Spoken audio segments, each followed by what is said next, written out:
committed to nurture and build the lives of little ones. আর আজকে এখানে দাঁড়িয়ে আমি আপনাদেরকে প্রতিজ্ঞামূলকভাবে বলতে চাই, আমরা আপনাদের বাচ্চাদের জীবনকে তৈরি করার জন্য প্রতিজ্ঞাবদ্ধ।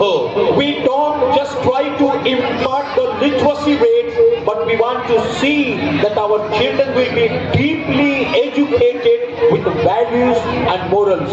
আমরা চাই যে আমাদের বাচ্চারা যখন বড় হচ্ছে তারা মূল্যবোধের শিক্ষায়, ভ্যালুতে তারা যেন দিন দিন বেড়ে ওঠে। Now, as I bring and I stand here on the day of Christmas, I also is committed to give the message of Christmas, what really Christmas means. যখন নাকি আমরা ক্রিসমাসের এই সুন্দর সন্ধ্যায় আমরা এখানে সবাই একত্রিত হয়েছি, আজকে আমার দায়িত্ব যে বড়দিন কি, প্রকৃত ক্রিসমাস কি, সেই সম্বন্ধে আপনাদের কাছে তুলে ধরা। Once late Abdul Kalam spoke to his father. আমাদের মাননীয় আব্দুল কালাম মহাশয় তিনি এক সময় তার বাবার সঙ্গে কথা বলছিলেন।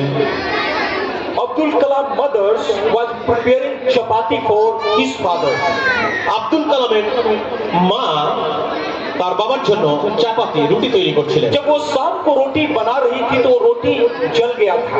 একদিন যখন নাকি তার মা রুটি তৈরি করছেন বিকেল বেলায় সন্ধ্যের সময়, তিনি দেখলেন, আব্দুল কালাম দেখলেন যে সেই রুটিটা পুড়ে গেছে, পোড়া লেগে গেছে। लेकिन उनके पिताजी रोटी को खाते समय और खाना खाने के बाद अपनी वाइफ को बोले, आज का रोटी बहुत अच्छा था।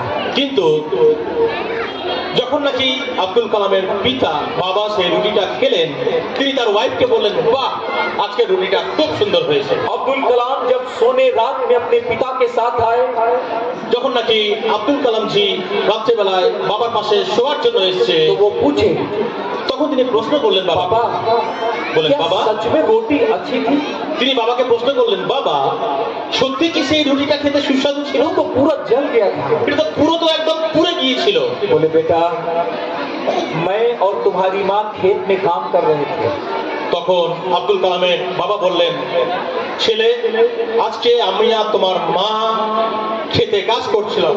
हम दोनों लोग काम किए और काम करने के बाद तुम्हारी माँ किचन में आई और किचन में हम लोग के लिए खाना तैयार करने लगी और मैं यहाँ पे आके रेस्ट कर रहा हूँ। সারাদিন অক্লান্ত পরিশ্রম করে জমিতে কাজ করার পর যখন আমরা ঘরে আসলাম, তোমার মা কিন্তু বিশ্রাম নেয়নি। তোমার মা কিন্তু রান্না করার জন্য রুটি তৈরি করছিল, আর আমি এখানে কিন্তু আরামকে দাঁড়ায় বসেছিলাম। वो रोटी में तुम्हारी माँ का समर्पण है जो इस परिवार को एकता में बांध के रखा है। সেই রুটি শুধু পোড়া রুটি নয়, কিন্তু সেই রুটির মধ্যে তোমার মায়ের ভালোবাসা, তোমার মায়ের শ্রম রয়েছে, যা নাকি আমাদের পরিবারকে একসঙ্গে বেঁধে রেখেছে। तुम्हारी माँ का इसमें प्रेम है। এই রুটিতে তোমার মায়ের ভালোবাসা, প্রেম রয়েছে। जिस रात को अब्दुल कलाम का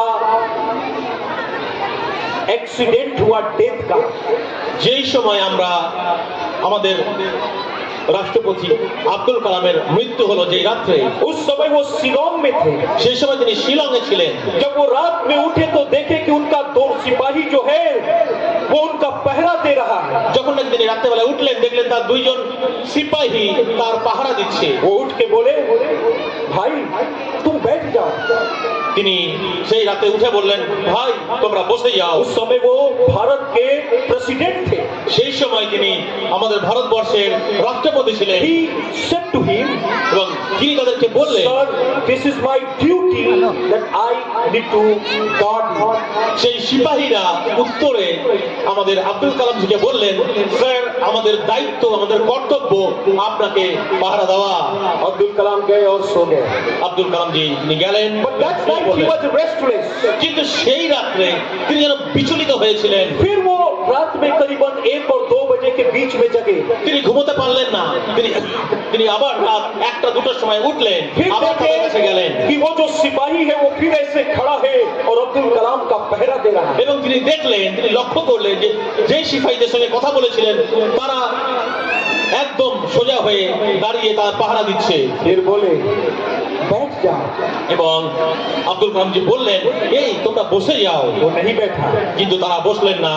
अब्दुल कलाम किचन में गए, उसके लिए चाय बनाए और चाय बना के दिए, लो तुम चाय पियो। আব্দুল কালামজি নিজে কিচেন রুমে গেলেন, রান্নাঘরে তাদের জন্য চা বানিয়ে তাদেরকে দিয়ে বললেন, নাও। और उसी रात को उनका डेथ का एक्सीडेंट हुआ, चाहे वो हार्ट अटैक हो या जो भी उनको उसी रात को हो। আর সেই রাত্রেই আমরা সেই শোক সংবাদ শুনলাম। সেই রাত্রেই তা দুর্ঘটনাই হোক বা অন্য কোনো কারণে, হার্ট অ্যাটাক হোক বা অন্য কোনো কারণে আব্দুল কালামজির মৃত্যু Let হয়। me summarize the wholesome message of Christmas, which is recorded in Gospel of Jude, John chapter 3, verse 16. Christmas কি, ক্রিসমাসের বিষয়টা কি, ক্রিসমাসের তাৎপর্য কি, আসি আমি খুব সংক্ষেপে। যোহন লিখিত সুসমাচার, বাইবেলের একটি বই, যোহন লিখিত সুসমাচার, তার 3 অধ্যায় 16 পদে খুব সুন্দরভাবে বর্ণনা করা আছে। God so loved the world that he gave his only begotten son. ঈশ্বর জগৎকে এমন প্রেম করলেন যে তার একজাত পুত্রকে দান করলেন, That whoever will believe in him যেন will not die, যেন যে কেউ তাহাতে বিশ্বাস করে সে বিনষ্ট হয় না, but have eternal life. কিন্তু অনন্ত জীবন লাভ করে। ये परमेश्वर का प्यार कैसा था? এই যে ঈশ্বরের যে প্রেম, এটা আমরা কেমন ভাবে অনুভব করতে পারি? आज मैं कुछ प्रेम के पॉइंट को बता के खत्म करना चाहता हूं। আজকে এই সন্ধ্যের সময় আপনাদের জন্য এই প্রেমের যে নির্যাস, তার জন্য কিছু পয়েন্ট আমি আপনাদেরকে বলে তারপর আমি শেষ করব। ये एक अनकंडीशनल लव था। এই যে ঈশ্বরের এই প্রেম, এই প্রেম আমাদের মতন নয়, কিন্তু এক নিঃস্বার্থ প্রেম। जब लोग हमें प्यार करते हैं तो हम उनसे प्यार करते हैं, हम अपने शर्तों को रखते हैं, और जब वो हमारे शर्त को मानते हैं तभी हम उन्हें लाइक करते हैं। लेकिन यहाँ लिखा है कि परमेश्वर ने जगत से प्यार किया। It is unconditional love. সাধারণত যখন নাকি আমরা প্রেম বা ভালোবাসার কথা বলি, আমরা জানি, আমাদের অভিজ্ঞতা রয়েছে দৈনন্দিন জীবনে, আমরা যদি কাউকে ভালোবাসি, ভালোবাসা পাই, ভালো না বাসলে ভালোবাসা পাই না।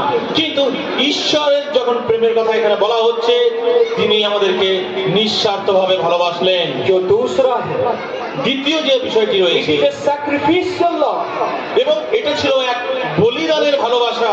जब हम प्यार करते हैं, इस दुनिया में हम देखते हैं कि लोग दूसरों का बलिदान चढ़ा देते हैं, लेकिन यहाँ परमेश्वर इतना प्यार आपसे और हमसे किए कि वो खुद अपने आप को बलिदान कर दिए। দ্বিতীয় যে বিষয়টা, সেটা হচ্ছে এক বলিদানের প্রেম।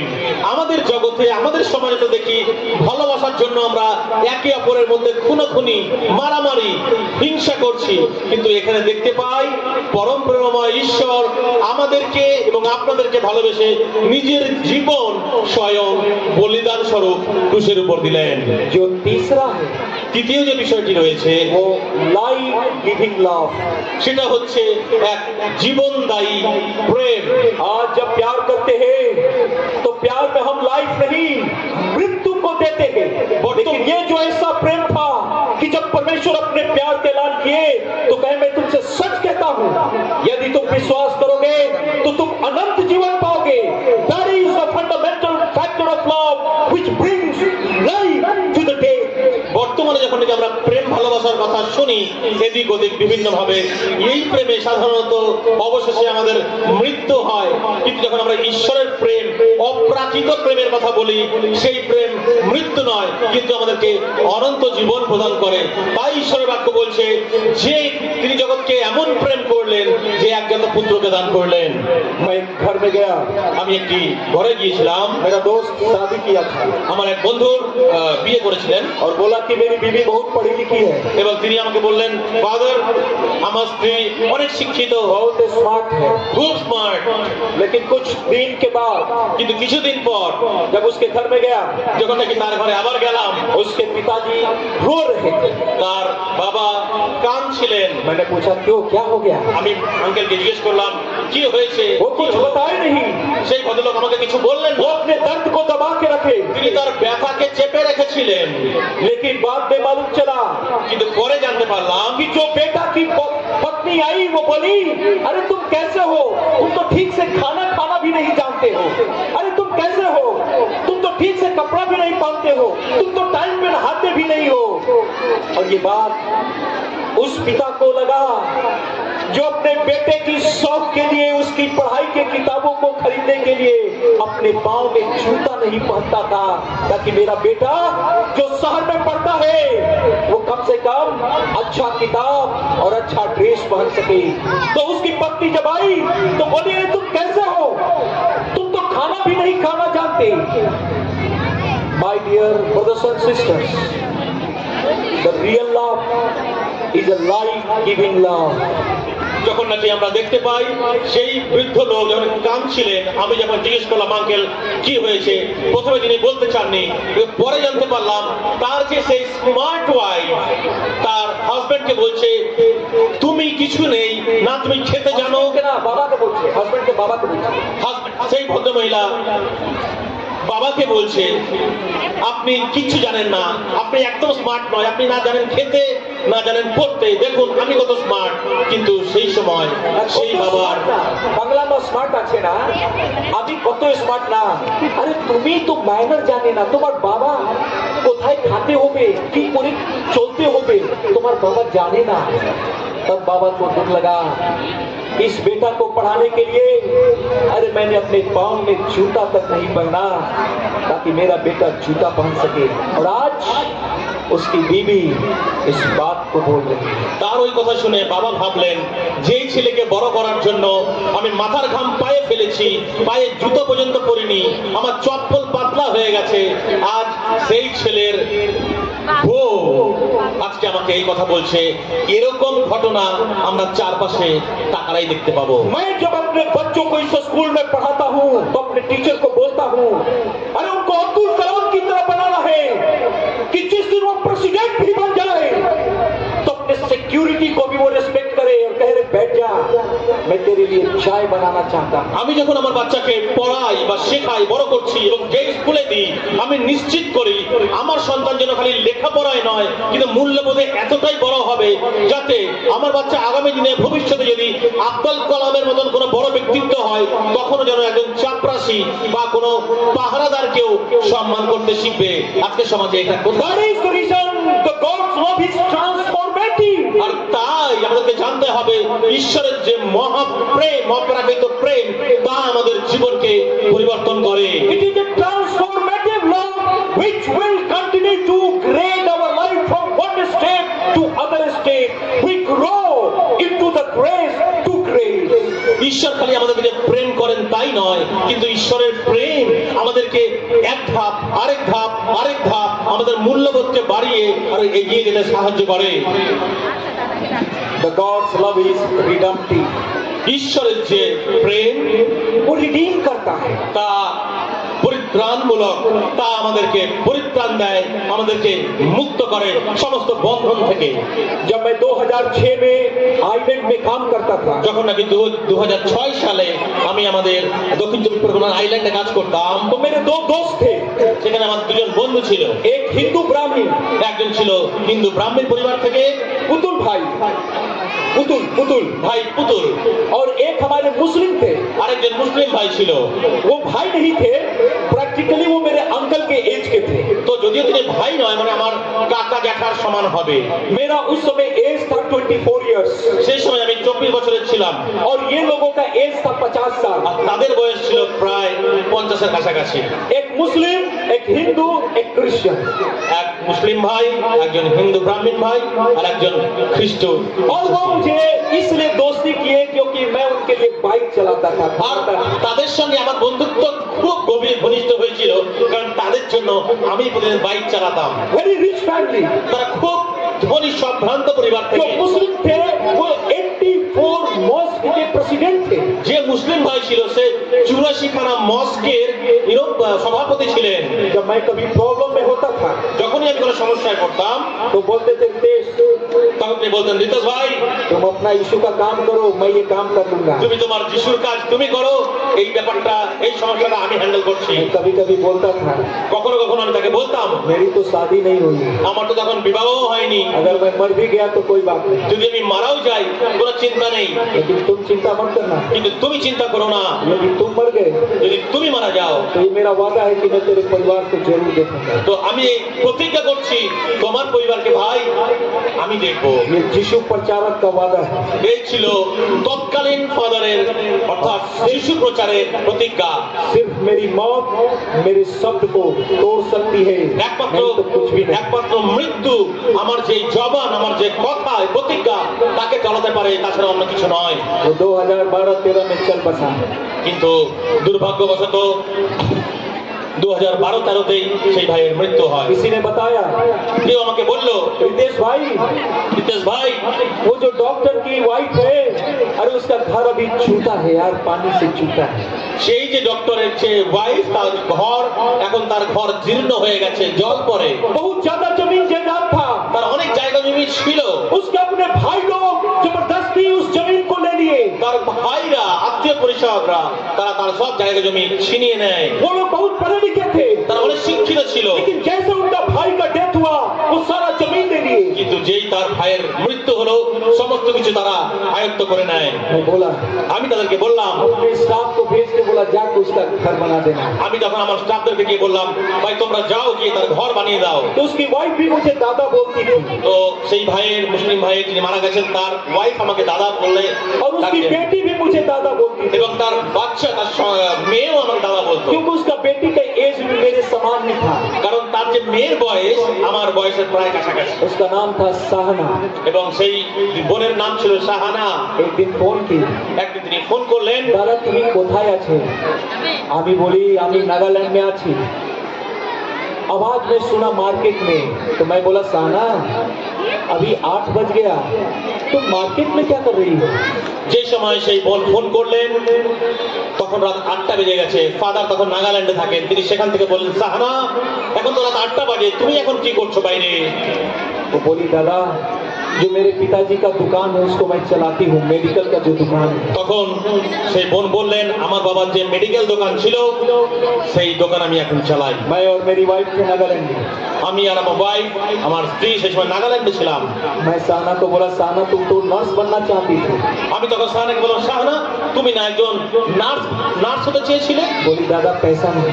তিনি বললেন, দাদা এখন পয়সা কোথায় পাবো, পয়সা নেই। जाओ तुम पैसा का चिंता मत करना, तुम नर्स बनो। তখন আমি তাকে বললাম, তুমি পয়সার চিন্তা করবে না, তুমি অবশ্যই নার্স হবে। साहना नर्सिंग कंप्लीट की, সারা নার্সিং কমপ্লিট করলেন। और जिस दिन उसका शादी का निकाह पढ़ा जा रहा था, আর যেই সময় তার বিয়ের যে পত্র পড়া যাচ্ছিল, वो इमाम के सामने फोन की, সেই ইমামের সামনে দাঁড়িয়ে তিনি আমাকে ফোन করলেন। बोली दादा तुम मेरे लिए प्रार्थना कर दो। তখন তিনি বললেন, ইমামের সামনে দাঁড়িয়ে বিয়ের পত্র পড়া হচ্ছে, দাদা আপনি আমার জন্য প্রার্থনা করে দিন। मैंने कहा मैं तेरे लिए प्रार्थना करता हूँ, लेकिन तुम निकाह के लिए बैठी हो, निकाह कर लो। তখন আমি তাকে বললাম, এখন তুমি বিয়ে করতে বসছো, তোমার জন্য প্রার্থনা অবশ্যই করবো, আগে বিয়ে হয়ে যাক তারপরে করবো। The love which is responsive, it is a redemptive love. It will redeem the humankind from their bad to good, from good to better. That is what the Bible says. ঈশ্বরের যে অপ্রাকৃত প্রেম তা খালি কথার প্রেম নয়, কিন্তু সেই প্রেম আমাদের বদ্ধ অবস্থা থেকে তুলে মুক্ত করে, আমাদেরকে উন্নত করে, আমাদেরকে তুলে ধরে, একে অপরকে উদ্ধার করে। इसलिए तो बाइबल कहती है, আর তাই তো বাইবেল বলে, अगर अपनों से प्यार किया तो क्या बड़ा काम कर আমরা যদি दिया। আমাদের নিজেদের মধ্যেই ভালোবাসা अरे काश तुम अपने प्यार को निछावर कर देते उनके लिए जिनको तुम नहीं जानते हो। তো ঈশ্বরের বাক্য বাইবেল বলছে আমরা যদি নিজেদেরকেই খালি প্রেম করি, সেটা এমন কি ব্যাপার? এটা তো যে কেউ করতে পারে। যদি আমরা ঈশ্বরের জন্য যাকে দেখিনি তাকে প্রেম করতে পারতাম, मेरे प्रिय তাহলে भाइयों কিছু और হতে পারত। बहन, यदि इस धरती को स्वर्ग बनाना है तो आइए आज मैं आपको परमेश्वर के प्यार में आह्वान करता हूँ कि ये प्यार माफ करने वाला प्यार है, ये प्यार दूसरों को बनाने वाला प्यार है। अपने जीवन से दूसरों को बनाना सीखिए। আজকে এই সন্ধ্যের সময় আমি আপনাদেরকে বলতে চাই, আহ্বান করতে চাই, আসুন আপনারাও এই ধরনের প্রেমে অংশগ্রহণ করুন, যেই প্রেমে হানাহানি মারামারি নেই, কিন্তু একে অপরকে গড়ে তোলার প্রতিজ্ঞা রয়েছে। Build up your child with values and morality, that one day when he becomes president, IAS officers and top officers, he or she will continue to work with values of God.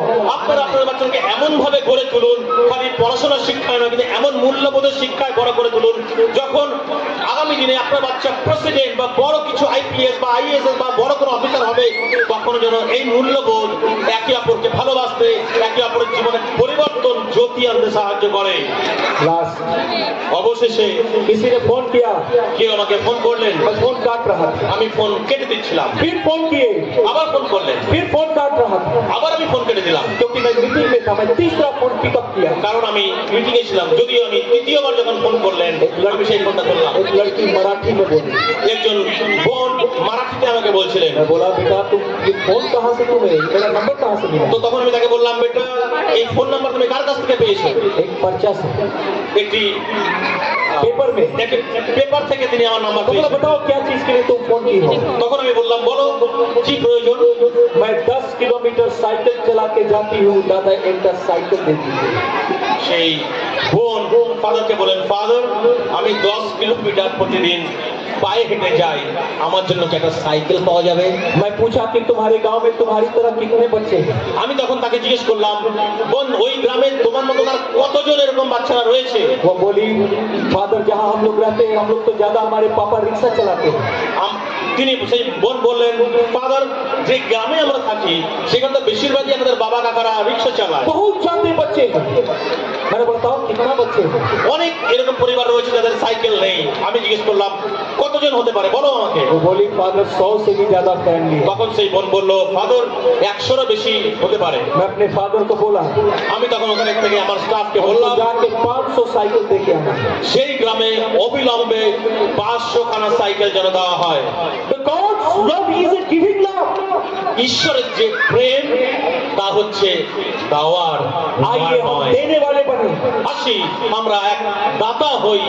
मेरी प्रार्थना और दुआ है আমার প্রার্থনা আপনাদের জন্য এটাই, कि परमेश्वर जैसे हमारे पापों को क्षमा करके हम सबसे प्यार किए, ঈশ্বর যেমন নিঃস্বার্থভাবে আমাদের সমস্ত পাপকে ক্ষমা করে উদ্ধার করেছেন, वही परमेश्वर के प्यार में हम लोग भर के दूसरों को क्षमा करेंगे, दूसरों को बनाएंगे और दूसरों के लिए अपने जीवन को व्यतीत সেই करेंगे। একই প্রেমে, ঈশ্বরের প্রেমে পরিপূর্ণ হয়েও আমরাও নিঃস্বার্থভাবে একে অপরকে ক্ষমা করব, একে অপরকে ভালোবাসবো, একে অপরের গঠনের কারণ হব, তাদের ধ্বংসের নয়। परमेश्वर आप सबको आशीष दे। ঈশ্বর আপনাদের সকলকে আশীর্বাদ দান করুন। Merry Christmas and happy new year. আপনাদের সকলকে শুভ বড়দিনের প্রীতি ও শুভেচ্ছা এবং আগামী নতুন বছরের অনেক শুভেচ্ছা রইল। आमीन। আমেন।